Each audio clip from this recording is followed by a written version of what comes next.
I'm just happy for the future generation, the future girls, because all of this is going to change, I promise you. Nobody suffers more than a girl in a boarding school, a girl that actually suffers from menstrual cramps. Nobody suffers more than her because routines don't work. Now we've established that routines don't work for girls who like experience menstrual cramps. Now that we know that again, it may be a sign of a medical condition, probably endometriosis, adenomyosis, fibroid, ovarian cyst, like all these things, right? Now we know it may be those signs, like it's a disease, and routines don't work for them. So in a boarding school where there's strict routines, strict bell rules. Once the bell rings, you know what is saying. You have to start moving. You have to start acting. But here lies the case. There's a girl that is suffering from this disease that stops them in their track and prevents them from doing it. But they are not believed. So now try and put all of this together and see what it means. It means the girl is subject to suffering, struggles. Because you are not believed, you're forced to do what you're supposed to do, but you know your body is not giving you the chance to do it. So what happens? It is equal to punishment. I experienced this firsthand. I was punished for being in pain. Let's not even go there because I've already shared the story on Let's Life, and one day I'm going to share the full story with all of you. But it means that there's a lot of girls like me right now in boarding houses and senior high schools that are experiencing intense menstrual cramps but are not believed and are being punished for it.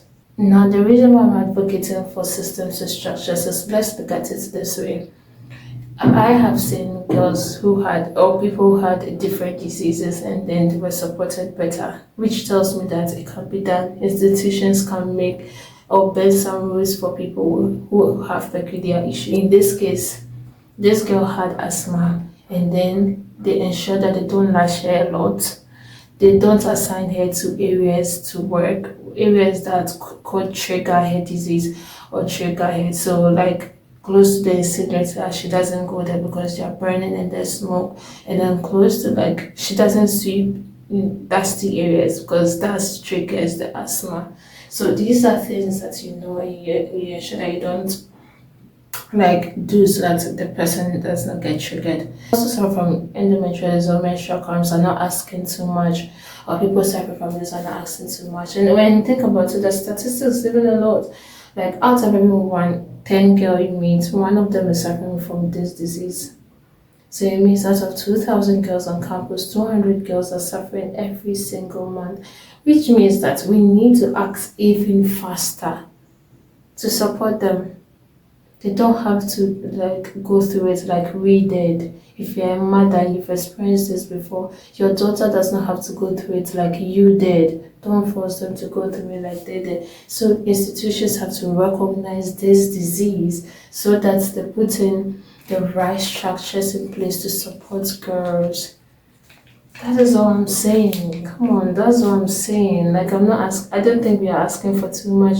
So of course, like we'll have like senior high school tours and we'll talk more about this. And then on the period trip podcast, we're going to be breaking down this and trying to find ways to help girls in boarding houses, like create awareness, let house mistresses know, and put in structures because even when it's time for exams, you can struggle. It is that time of the month. So what are we doing?